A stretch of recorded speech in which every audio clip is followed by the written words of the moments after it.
स्वर संधि की परिभाषा सीखते हैं। स्वर के साथ स्वर के मेल से जो परिवर्तन होता है स्वर संधि कहलाता है। स्वर संधि कहलाता है की जगह पर आप लिख सकते हैं उसे स्वर संधि कहते हैं, या स्वर के साथ स्वर के मेल से जो परिवर्तन होता है उसे स्वर संधि कहते हैं।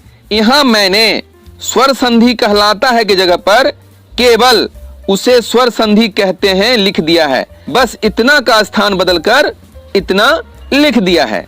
या दो स्वरों के मेल से जो परिवर्तन होता है स्वर संधि कहलाता है। या दो स्वरों के मेल से जो परिवर्तन होता है उसे स्वर संधि कहते हैं। यहां मैंने क्या किया है, स्वर संधि कहलाता है को हटा दिया है और इसकी जगह पर उसे स्वर संधि कहते हैं लिख दिया है।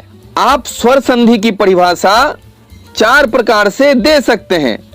यदि आपका मन हो, यदि आपकी इच्छा हो तो और भी कई प्रकार से आप स्वर संधि की परिभाषा दे सकते हैं, लेकिन अर्थ यही होना चाहिए, भाव यही होना चाहिए, आशय यही होना चाहिए, मतलब यही होना चाहिए। सिर्फ बोलने का और कहने का और व्यक्त करने का ढंग अलग होता है।